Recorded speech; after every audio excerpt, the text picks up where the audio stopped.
Rise and shine, it's a brand new day. Ken and Ken take the stage, ready to play. Weekdays at 10, the cars on the scene. Coffee in hand, they're living the dream. Question in the voice, got the whole town awake. Bringing fire to the mic, make no mistake. Shows in the corner, spitting out facts. Dropping truth bombs, ain't holding back. Ken and Ken in the morning, feel the heat.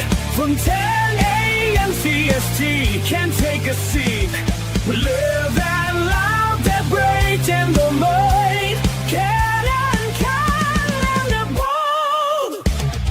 Light up your speakers, crank up the sound. They're talking about life upside down. Opinions exploding like a sonic blast. In the studio, they're built to last. With passion and grit, they engage and ignite. Every single week, they're all foes can't fight. From sports to politics, This is a Huddle Sports Network broadcast. You can find us on Roku TV, Amazon Fire TV, Facebook, and of course YouTube. Get all your NFL news here first. Hey, good morning, everyone. It's another edition of Ken in the Morning, and we are live on X, Facebook, Broski Bears Computer. There we go. YouTube, Roku, Fire TV, and all kinds of other things across the globe. Good morning. It's Thursday? Yeah, it's Thursday, as the retired guy thinks. So, yeah, it's Thursday. We got some more football talk. We got a hockey game tonight to watch and some other stuff, but that's another sport we don't talk about much. But, yeah, football-wise, what you got going on this morning, Ken? Oh, nothing much. Dealing with the nice, fun allergies from all the New York pollen. Well, there's a lot of other things going on in New York, but we won't talk about them this morning. Hey, no. This is upstate New York, not New York City. And Broski, it feels like we were just talking but a few hours ago. Yeah, it really does, man. Good morning to both you guys, by the way, and to everyone out there. That's the fun part about doing the team show the night before, and then you get up to do the morning. She's like, damn, we just talked about it on the team show. What has really changed? I didn't see anything come across the wires this morning. Did you guys? Nothing really. One thing I did see, or actually two things. So the first is a player I really wanted the Bears to avoid in the draft, who they did avoid. The Cincinnati Bengals drafted him. That's Shamar Stewart, Mr.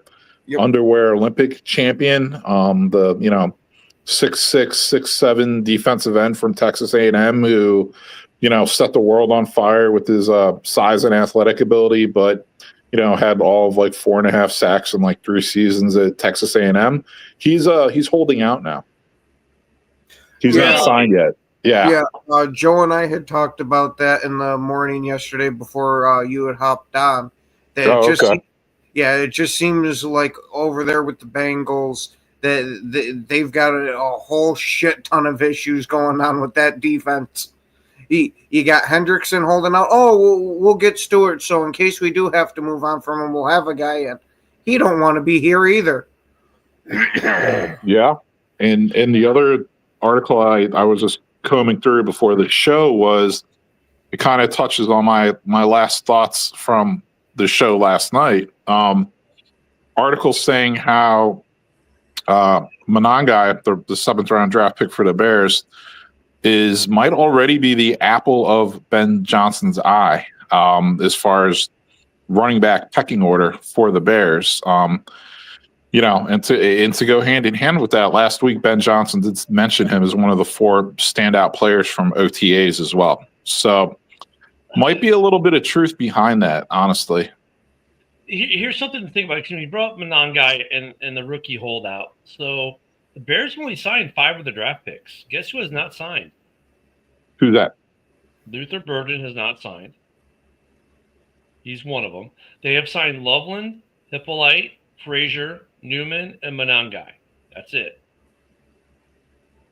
So they still got some draft picks to ink. So I'm wondering what's up with Luther Burden. Why is he not signed? Yeah, that's strange. I mean, he's a 2nd round pick. It's not even like he was a 1st round pick. Joe was saying what was happening is in the 2nd round pick, I forgot which team he said it for, but they gave him a fully guaranteed contract as a second-round pick. Now there's a bunch of second-round picks that are trying to get a fully guaranteed contract. Oh, okay. Well, Jaden Higgins got fully guaranteed. Here's the thing: like, a couple Bears second-round picks have not been signed. None of the second-round picks are signed yet. Luther Burden, Ozzie Trapillo, or Shamar Turner. None of the second-round picks have signed. So that 16 million or 14 to 16 mil we have, okay, 4 to 6 of that's gone. So right now, this is kind of carryover from last night's show for Broski, right? We're at about 10 million if you factor those three in. What up, Jason? Yeah, he had that before the draft, Jason. We know. We knew that before. At least it's not something that just popped up. Wait. The Bengals are trying to do first ever void years on a rookie deal? I didn't hear that part of it. Yeah, Luca, please explain that a little further, man. Yeah. I hadn't seen that, but none of the Bears' second-round picks have signed. I wonder how many second-round picks have not signed across the league. Yeah, that's interesting. Very interesting. Because, it's weird that everyone signed but the second-round pick. No, Luca, it is right that Stewart had left their mandatory mini camp over the contract dispute. And according to a source, the dispute centers on contract language that could potentially void future guaranteed money. So, close to what Luca was saying. Yeah, but I wonder if that's one of those things where it's like every so often, I'm not saying this is the case with this kid, but every so often some guy goes, well, because the void language, when they say that, is so vague. Void language also includes, hey, you can't go ride your Gixxer, 600 or your R1. You can't go riding sports motorcycles around at 120 miles an hour. Like, that's void language, right? Some of the things you can't do, that if you do it, will void your guaranteed money if you get injured. Like, if you decide to go play a pickup basketball game, and blow your ACL. If you decide to ride motorcycles and get in a wreck, that's happened to some professional athletes in the past. The Bulls, as a matter of fact. Or, hey, if you decide to go deep sea scuba diving, that might be a void issue, right? Just throwing some stuff out there, but these are void languages in contracts. Like, there are things that these guys the teams don't want them to do. Like, teams don't want these guys riding motorcycles. They don't want them skydiving. They don't want them doing certain things, right? Playing pickup basketball or hockey games or stuff like that. That's void language. So when you hear that, it's like, okay, are they trying to void them after 1 year, trying to void them after 2 years? Or is it the void language that's kind of standard issue, right? Well, they should add flag football to it, right, Ken?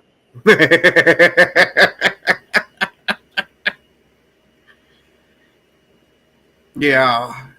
Well, see, I don't watch McAfee, and I haven't watched the NFL Network in a week or two or 3 or 4 or a month. Yeah, that's probably not going to happen. I mean, look, what was this guy? Second round pick? So I mean, he was a first round pick. Oh, that's the fourth round, and then fourth round's bigger. First round's bigger money. Yeah, and I get he's a project guy that's high boomer bust potential, but you're the ones who picked him, so you can't really bitch too much. Here's the thing, though. What are you going to do? Like, now, because look, you've been drafted. It's not like you can go back to college. If you don't sign a contract, you're not getting a start in this league. You're making zero money. Well, it's funny that it's. Oh, I'm sorry. Finish. Well, I mean, I'm sure he made some NIL, but I mean, the NIL is going to stop too because you're not playing football anymore. No one's going to care about you. Yeah, it's just odd too that it's like Shamar Stewart, because it's like he was the prototypical like project player, first round pick.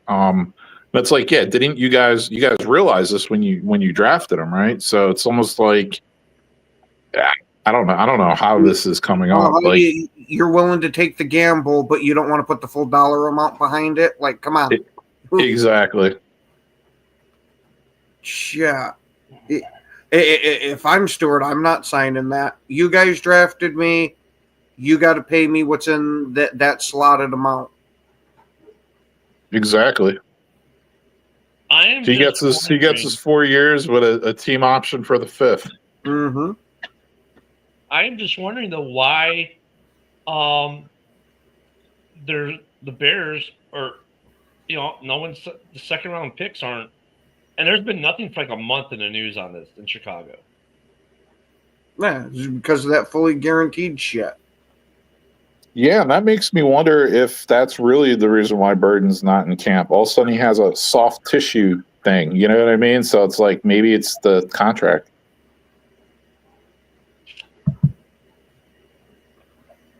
Yeah, I mean, but none of them have signed though. It's just kind of like, see, this is what I get or don't get.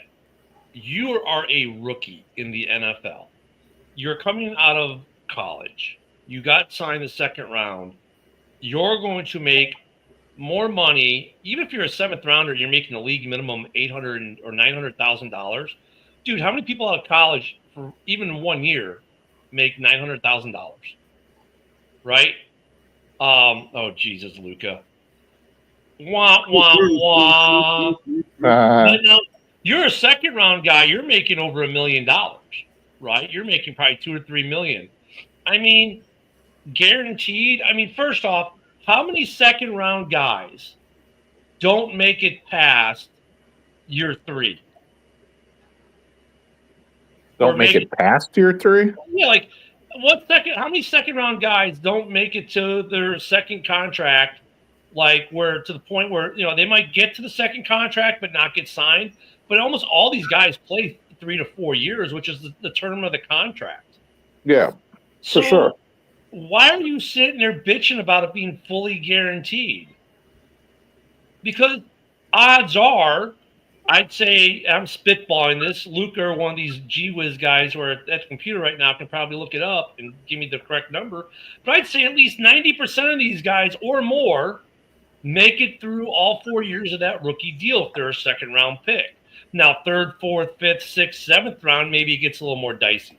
But how many second round guys do not make it through the entire initial contract? I'd say at least 90% of them make it. I mean, so why? I mean, fully guaranteed, shit. Odds are you're 90% chance you are fully guaranteed.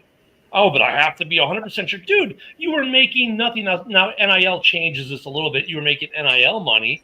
Okay, great. But you're still going to make $4 to $6 million over the next 4 years, whatever a second rounder gets, right? What's a second rounder get in this league? Like over a 5 or 4 year contract, right? What is it, like $6 million? Yeah, I mean, there's always like the injury factor as well. That's another thing. The lowest pick for the second round contract earns $6 million, a total value of $1.4 million signing bonus. Yeah, it ranges from 6.3 to 9.9, at least for last year. Yeah, so you're making over the next 4 years between $6.6 to $9 million, right? Odds are most of these guys make it through all 4 years barring injury. But you know what, though? They've got injury protections in those contracts already, broski. Good morning, Joe. They already have protections in there, the players do as well, for injury. I don't get that the second round I have to be fully guaranteed. I mean, yeah. I'm not down with that.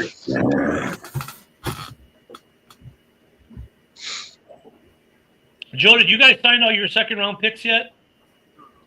I don't think so. I think Jack Betch hasn't signed yet. Maybe there is something to this, guys. Yeah, Ken was talking. I was talking with Ken about this on the day that you weren't here. Yesterday.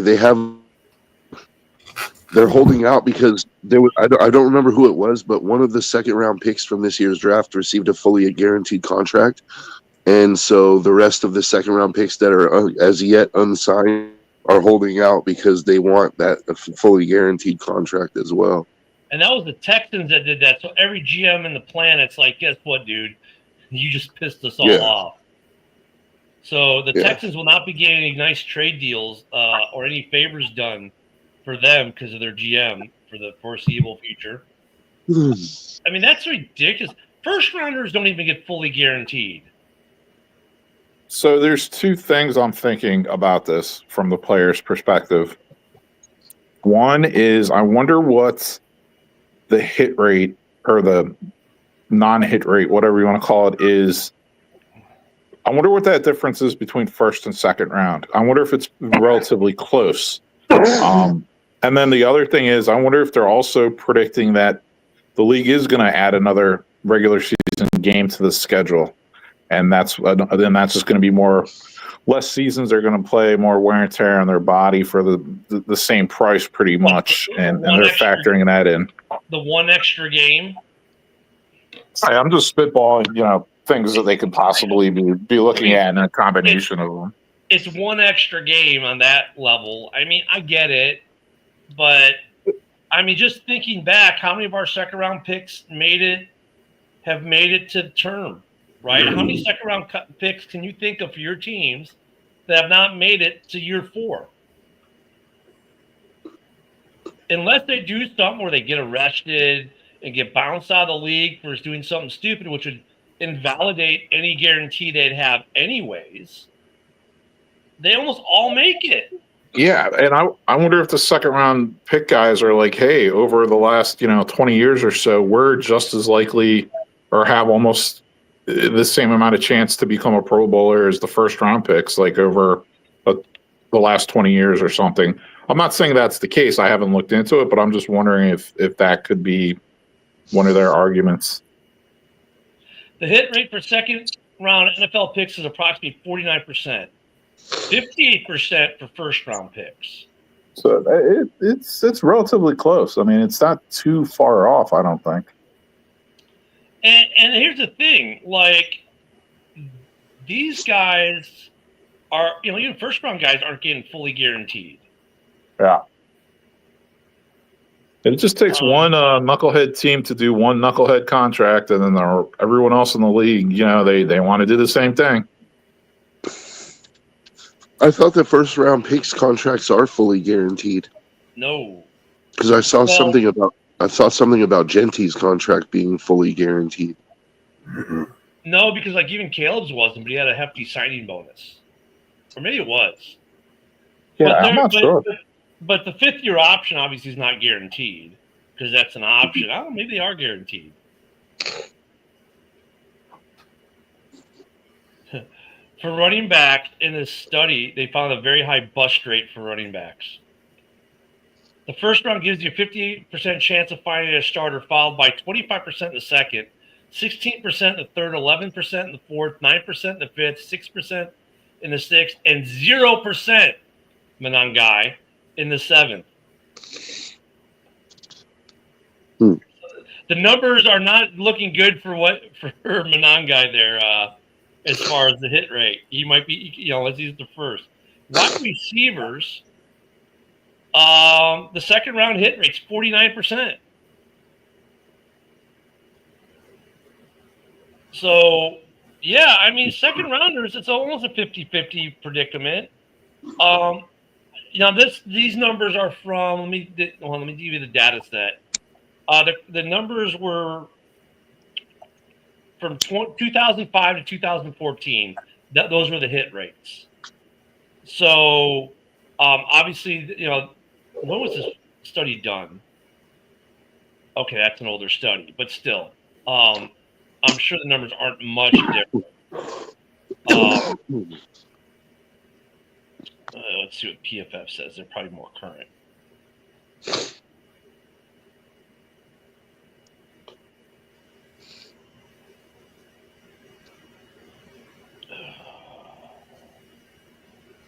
They suck. I don't want day 1 hit rates. I'm asking for day 2. All right, day 2 hit rates for a linebacker or for a wide receiver, 26.3%. is what PFF is saying. But I can't see them all trying to get fully guaranteed. I don't think it's going to happen. On one level, it's like, dude, you made the NFL be happy. I mean, you're going to make $9 million over the next 4 years. Odds are you got more than about a 50-50 chance, depending on your position. I'm trying to think. Does anyone think of any second rounders for the Packers, the Raiders, or the Bears that didn't make it to year 4?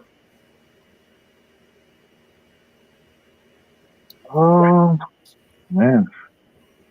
Actually, the Raiders had, I mean, this wasn't super recent, but the Raiders drafted a safety named Obi Melifonwu, and he didn't make it on the team for 4 years.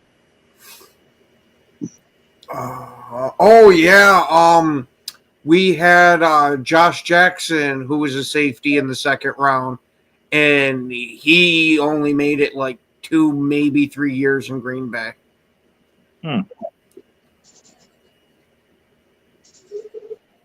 And oh god, I think there was another second round safety that didn't make it to his full contract with us, but that was somewhere around 15 to like 2018. Yeah, and we also All right, drafted a since 2020, here are the Bears. Here are the Bears' second-round picks since 2020. We'll just go recent history. Jalen Johnson, Cole Kmet, Tevin Jenkins, Jaquan Brisker, Kyler Gordon, Tyreek Stevenson, Gervin Dexter Sr., and then we got the 3 for this year. All those guys I've listed, I named, are either currently on the Bears or made full term. Tevin Jenkins made it full term and went elsewhere. Brisker still and everyone else is under contract. If I go further back, 2018, we had Anthony Miller and James Daniels.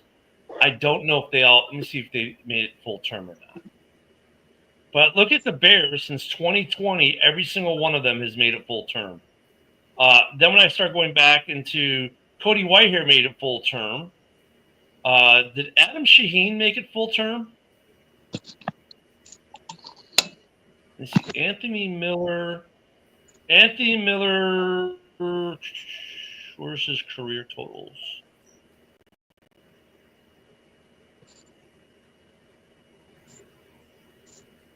He didn't really play one season. Oh, he's with the Ravens now.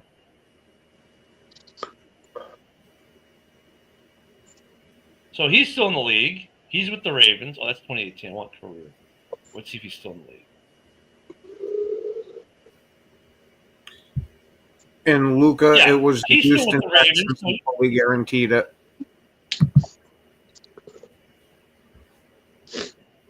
James Daniels is still in the league, just with a different team. So, I mean, I'm looking. Adam Shaheen, is he? Okay, don't tell me he's okay. He made it to 2021 was his last year. So, he still made it full term. Right? Shaheen was drafted in 17, so he made it 2017. So he played 4 years. He made it to 2021. He still made it the term. So looking back just short term, every Bears pick since actually Eddie Goldman made it full term. I know he did. From basically 2015 on for the last decade has made it full for 4 years in the NFL. So why are these guys needing guaranteed money? They're almost all getting 4 years in the NFL. Yeah. The majority of the second round picks are. Granted, you have some that do phase out of the league, but from what I'm seeing, it's either 25% or under. I've seen a couple different numbers, so I'm not going to quote a specific one.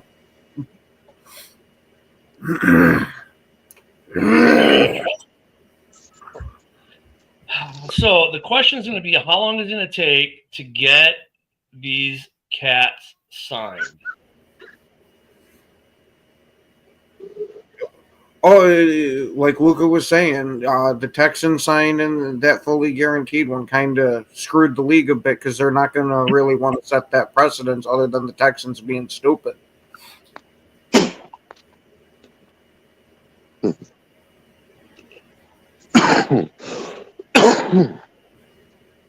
Yeah, I'm not. Yeah, I'm it sounds not like everybody's allergies are acting up today. I'm glad I'm not the only one. No. I want to know.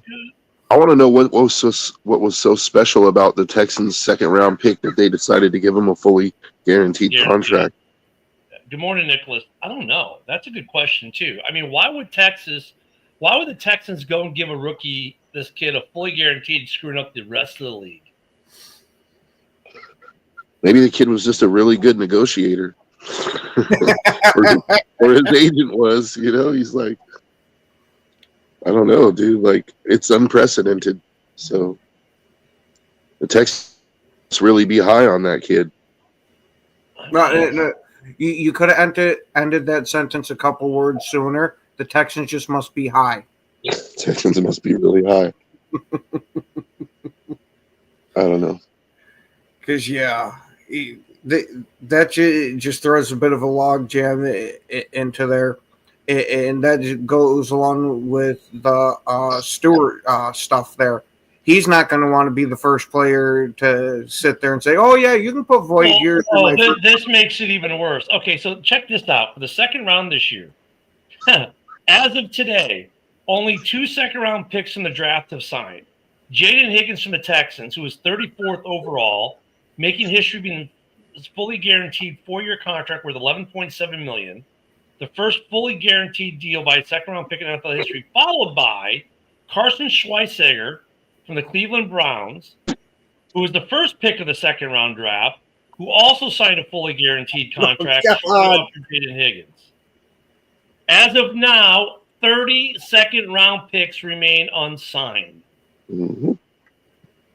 Really? But there's the no Chicago collusion. Bears have signed all their draft picks except for all 3 of their second-rounders. That's fucking wild. Mm-hmm. Oh, yeah. Green There's Bay's no collusion there. Their second-round guy. You think all those guys that met at the combine didn't have a big group chat going? Like, hey guys, you see what this guy got? Like, hold out. Okay, but you could say at 33 and 34, okay, you're just outside the first round. Got it. Luther was the first pick at 39 for the Bears, right? At what point should there be let's say you're making the case for the 2 that signed. They were the first 2 picks in the second round.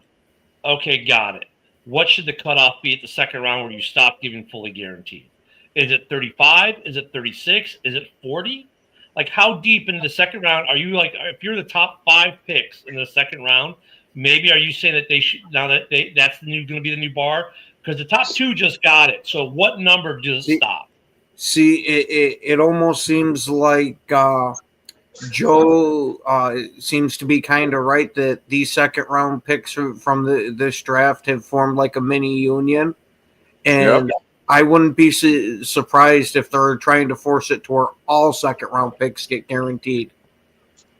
I mean, because look, if you're Shamar Turner at 62, you're at the back end of the second round. If you're Ozzie Trapillo, you're 56. You're in the middle of the pack, right? Because there's between 64 ends the first round, correct, or the second round. So you're at the back. If you're Luther Burden the third at 39, okay, even an argument, you're the 6th or the 7th pick of the second round. But how deep into the second round are the GMs going to be willing to go? Oh, if they go full union with it and nobody signs a contract till they all get guaranteed, that'd be the way to get the second round fully guaranteed. I don't think they are. I think that the GMs aren't going to. At some point, the GMs are talking, obviously. Because look at it. Just like these players have their little text chains, you don't think all these 32 GMs don't talk to each other every day? Have a chat that they're all in together. I'm sure they do have a chat they're all in together. I'm sure they've said, hey, at what point do we cap fully guaranteed in the second round? And I'm sure most of them said no one in the second round should get fully guaranteed. And then Cleveland and Texas said, here, hold our beer, gentlemen. And everyone else what the fuck, dudes? And then the Texans and the Cleveland Browns got deleted from the group chat. Yeah. So who was the 30? So okay, that's 33 and 34. Who was the 35th pick overall? Anyone really quick? They're the ones to watch.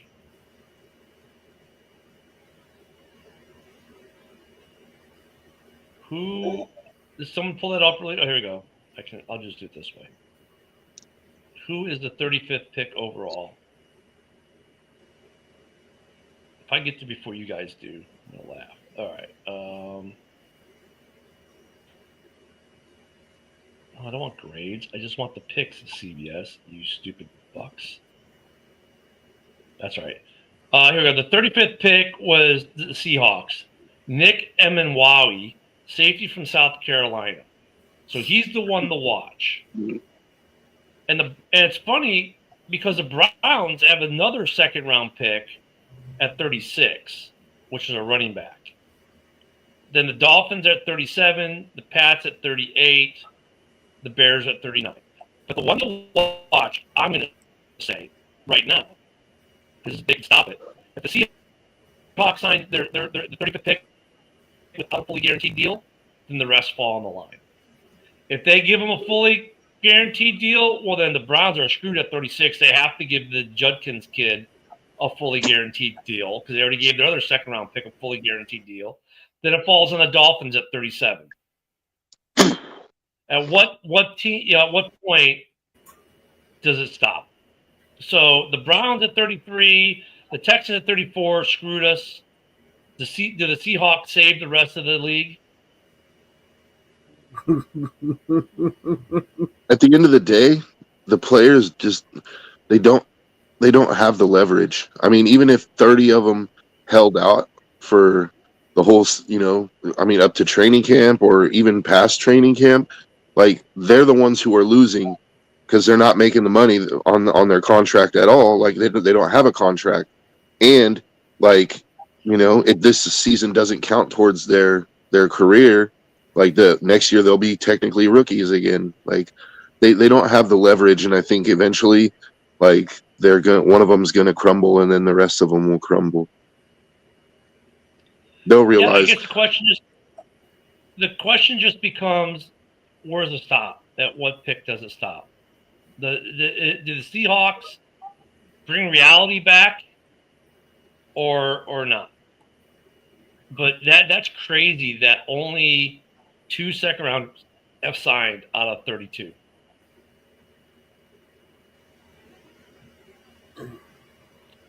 And the Bears have 3 of them. So you look at the Bears cap at 15 to 16 mil. Well, 5 mil of that's those 3 second round rookies, at least. Yeah, so the Bears, I was going to say. So you're talking like when you hear 11 mil that's over 4 years. So that's almost 3 mil. It's 2 and change for the high pick. So let's say Luther's gonna get 2 plus, and then you're looking at maybe about 2. Yeah, you're looking at about 6 mil between those 3 guys. So the Bears have 9 to 10 mil in cap. So are they really going to try to sign Jair Alexander? That goes to what we were talking about last night, Broski, too, with guys like Jair and what the Bears are going to do between now and camp. I don't think the Bears signed a single player until camp now, especially after realizing this more. I mean, most teams want to go into the regular season with about $10 million in cap space. Why? Well, injuries happen. They need to sign guys, and they're still on the hook for the injured guy. So they need some cap space there. Trade deadline. You want to get Trey Hendrickson at the trade deadline? You better have about $10 million sitting there so you can absorb what's left of his contract after week 8. So the Bears are done. They're not signing anyone, Bears fans. If you're a Bears fan and you think you're going to sign someone, you're not. Take all those pipe dreams of Judon or whatever edge rusher or Jair Alexander coming to Chicago, wipe them clean. It's not happening. Second round picks haven't signed. That's about at least $6 million on this year's cap. At least. Oh yeah, I definitely agree. Specifically for the Bears, like they signed someone else. It's not going to be until after camp's already started, most likely. Yeah, you got to save They some. haven't even touched restructures yet, though. The Bears haven't even touched restructures yet, though. So I mean, they could easily free up some money. Did they restructure anyone yet? No. No.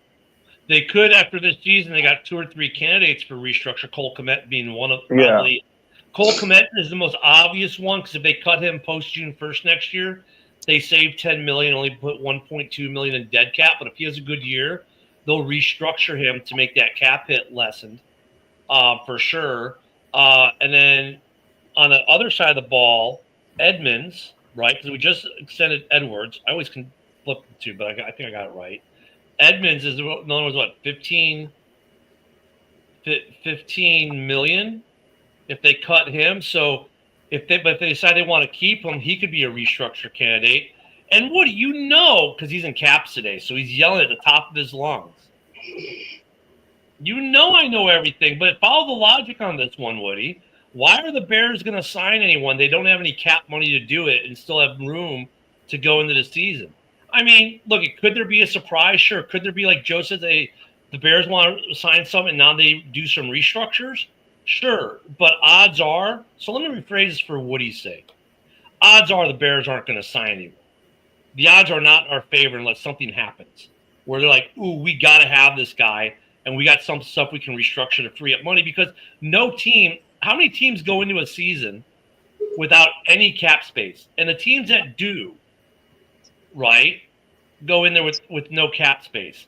How well do they do when it comes time if someone gets hurt or it comes into the draft? I mean the trade deadline. They don't do anything usually. That's why these guys like to have a buffer. Well, geez, so would you, Woody. But guess what? You're selling cars, so neither of us are getting paid. And I'm Man, look at this bear on bear crying. I know, right? He's mad because he wants the Bears to sign a certain player or two at defensive edge, and here I am saying it's probably not going to happen because after you sign the second rounders, you got about 9 to 10 million or so left in cap. So unless you do some restructures, you're sitting right now at the bubble you usually want to go into the season with. I mean, Broski, is there anything wrong with that logic? Can you poke some holes in it, please? Well, I was going to say, too, a lot of the guys you'd potentially sign are veterans, most of which are in their 30s already. So a lot of those guys kind of get a little extra leeway in the offseason, I would say. So some of these guys you could have a handshake agreement with and just, be like, hey, I'm a veteran. I'm going to do my thing this summer. Sign me week 1 at camp and we're going to be ready to go type of thing. I'm just really impressed that all these second round picks are obviously conspiring all together. They're all on the same page with this. That into itself is kind of impressive to me. I'm just wondering, though, like I said, Broski, I'm wondering what's that break point? Like, what team is going to not? What it is? A factor into this, though, it's like the NFL is difficult enough, right? So, going from college to NFL, even if you're a stud in college, it doesn't mean you're going to be even good in the NFL. So, these young players who get behind from an early age, sometime, as a rookie, these players get so far behind, missing camp, missing preseason, whatever. They never catch up. They never recover from that. Even if they are a second round pick, that's, that can happen. That can really hinder the rest of the trajectory of your career going forward, in my opinion. That's why I'm glad that Jack Betch is still going to the OTAs and the mini camps and everything, even without a contract. Yeah, at least he realizes that. Yep. Missing these early OTAs, I think a lot of fans think they're throwaway to a certain degree, but they're not. For veteran guys, I would say, yeah, they are. But for these rookies and your first, second year players, that this is the guys that it really matters for, because this is where you start to learn how to be a pro. I would say even for some of your vets, if you've got new coaching staffs, new systems are going in, if you got a new DC, new OC, new head coach, these OTAs are also very important because now you're starting to learn the new install. I mean, even if you're an 8-year vet, even as an 8-year vet, it's not as important, but it's still somewhat important to at least be in the meetings to when they're discussing the new systems. I mean, maybe not being on the field as much is important to the older guys, but being in those meetings is probably important. Well, how much does it matter nowadays to be there physically for the meetings? You could just do it virtually now. Well, that would still count as them being there for the meeting, though. I mean, being a part of that conversation is probably still pretty important when the coaches are going over film, going over, the install. I mean, for some for certain positions, maybe not so much. Definitely for the quarterback, it's important. I would say for the receivers, there's a little bit more leeway. For running backs and tight ends, there's a little bit of leeway. The line, though, dude, that's every meeting's got to count, right? Because the assignments and how they're shifting the line, picks, rolls, whatever. I would say even though for the vets, at minimum, the meetings are what's important in OTAs, more so than getting in the field and doing the physical stuff. But for the younger guys, like you said, rookies, first, second year, third year guys, yeah, they're learning to be pros, right? The seasoned vets, they don't need that piece of it. They're pros already, but they need maybe, especially with new coaching staffs. Yeah, and it's not like back in the day, where these guys were getting all massively out of shape in the off season, and this is where they start to get their conditioning back and all that. Most of these guys are training all year long, so that's why I don't have too much of an issue with the older guys. Well, I'll go with my buddy Woody here. Woody knows his stuff, and he decides, they're getting a new management group at his work. He's like, I don't need to go do any of this stuff. I'm a vet. I can take the time off. And then he shows up a month later, and they're like, he goes to do something. They're looking at him like, dude, we don't do that anymore. That's why I think for the vets, the meeting pieces are what's important, right? Like, we don't do this anymore. The vet comes in, thinks it's the same as it was, in their mind, okay, time to go back to work. Well, dude, there's new bosses. Like, everything's different. Like, physically, yeah, football is football, but the mental piece or what they do, the way they do things is going to change. So OTAs are important. That's why you notice the teams that have new coaches are getting max participation at their OTAs for the most part. Pretty much close to max participation because the players get it. Like, new coaches, new systems, got to learn the new stuff. But these second-round players not going, dude. Go ahead, Broski. I'm sorry. No, and it's cracking me up this offseason is this whole, Zadarius Smith, who's going to be the savior of the entire Lions defense. He has a handshake agreement with Brad Holmes. He's going to sign at the beginning of camp. He's going to come in and, him and Hutch are going to set the world on fire, from the edge spot. Obviously he's a veteran. I believe he's 31, 32 years old, something like that. But he's on world tour right now this offseason with his rapper girlfriend. And they're just going out making public appearances. He's parading her all around the globe.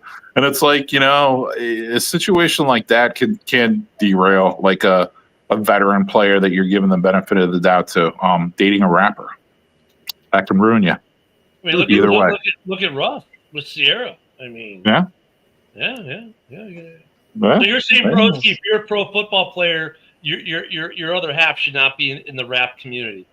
Yes, exactly. I'd say they shouldn't be an entertainer at all. Yeah, it doesn't seem to work out too well. Aaron Rodgers had that problem. Yeah, a lot of guys had that problem in the NFL. But Travis and Taylor seem to be doing so well. Yeah, Travis looked absolutely phenomenal last year.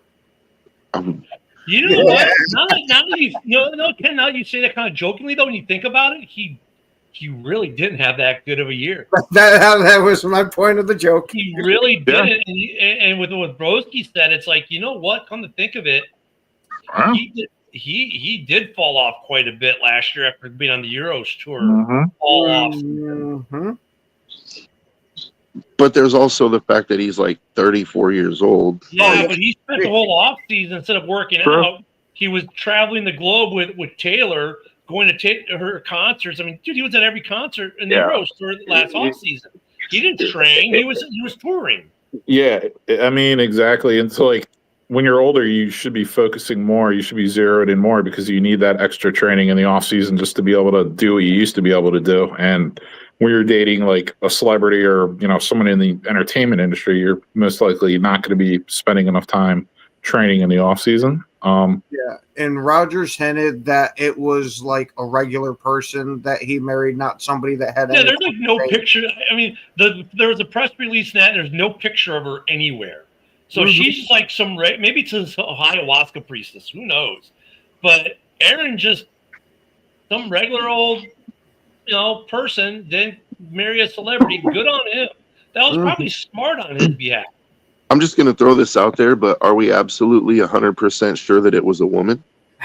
I was fucking waiting for it. Jesus. I mean, look at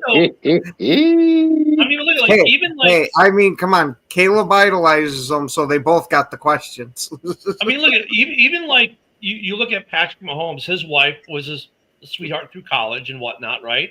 And Brittany Mahomes, for all the crap people gave her for some of her Instagram posts and her facial expressions, dude, she's like killing it, right? She's part owner of the Kansas City NWSL team. Her and Patrick, she helps run that team.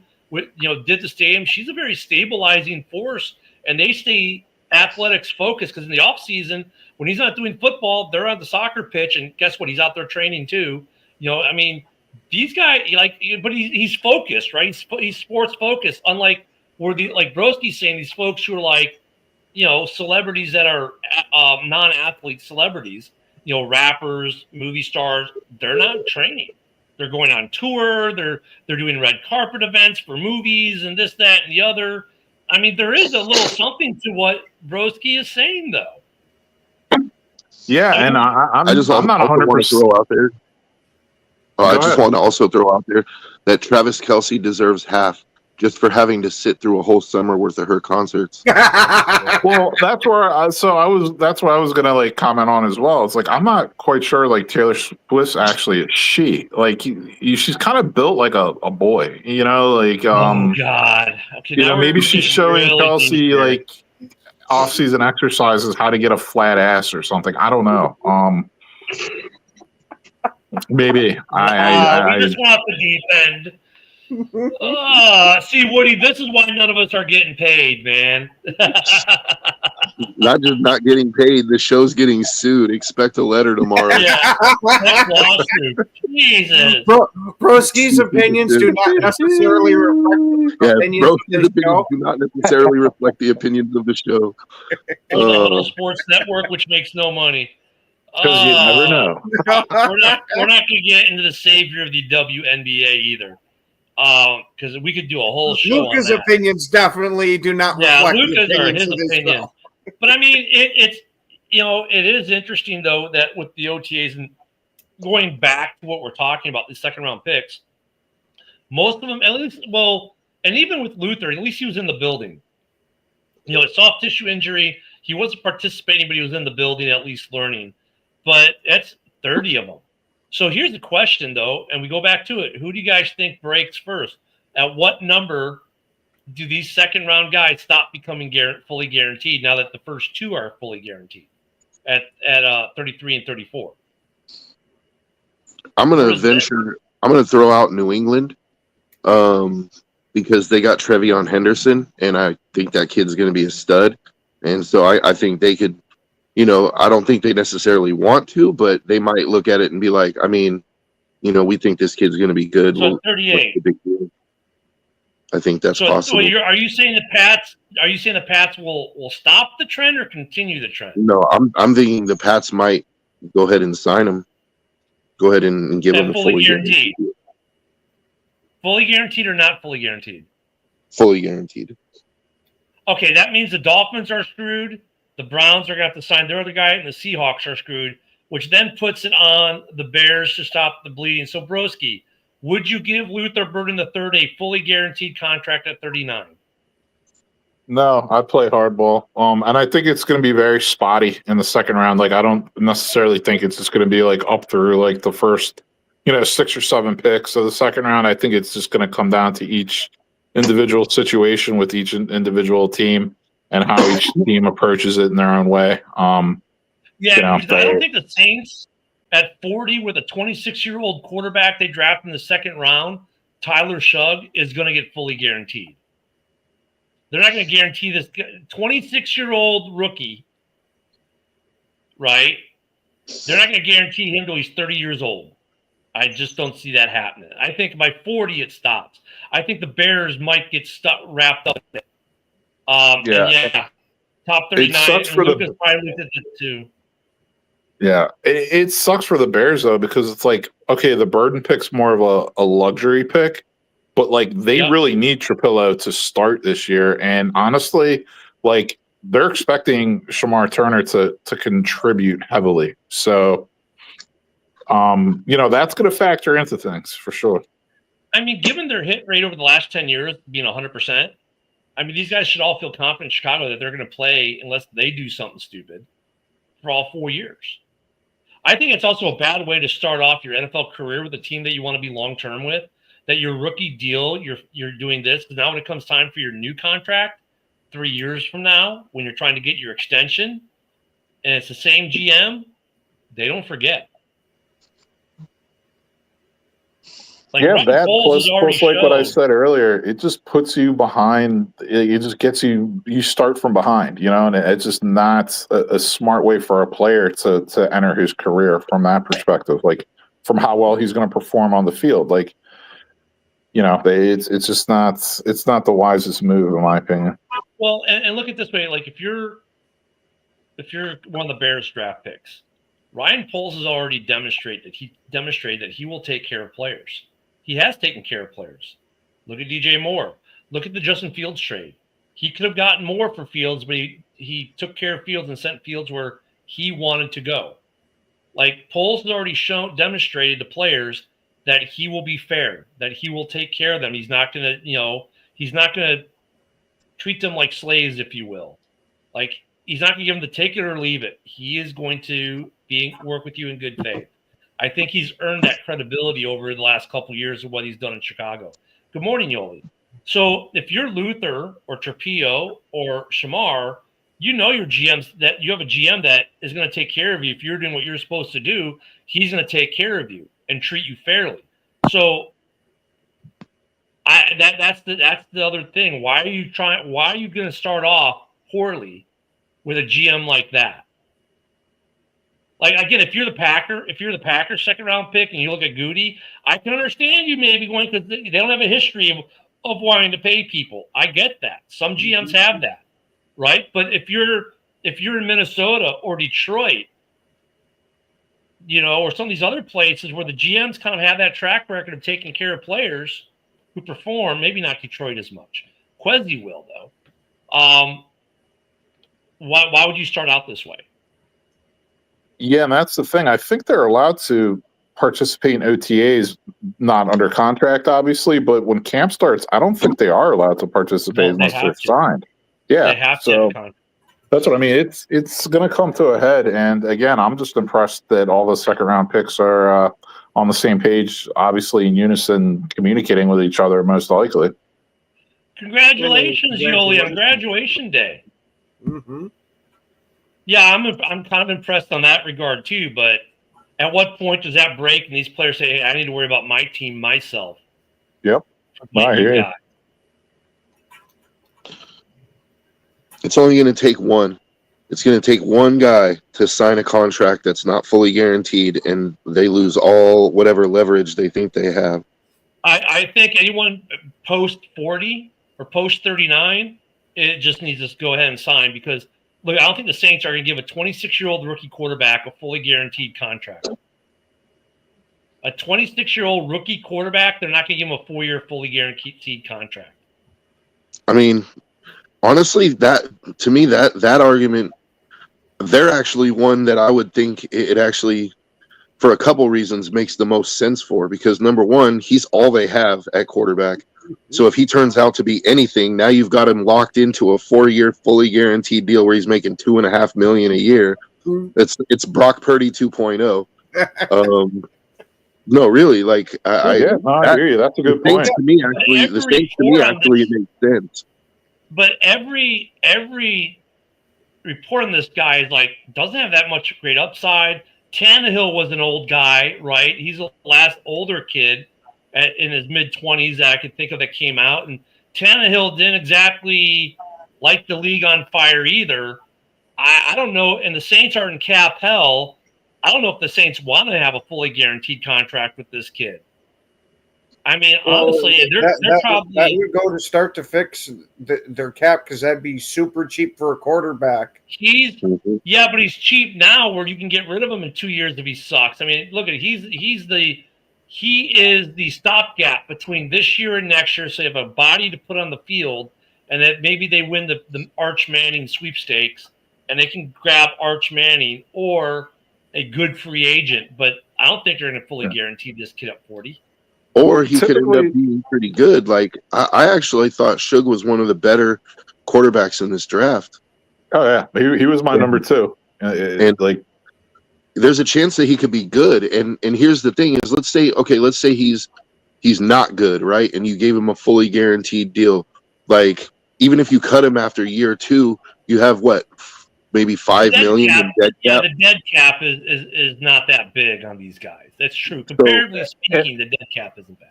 Yeah, and I was going to say too, like they might just be pushing for some type of compromise, right? Because right now nothing's guaranteed, correct? For a second rounder. Well, they get some guarantee. Usually they get like maybe 1 or 2 years guaranteed, but not all 4. What I was going to maybe throw out there is typically how the contracts are structured, the 4th year would be like their highest paid year, right? Correct. Like typically that's like more than double what they make in the first year. Correct.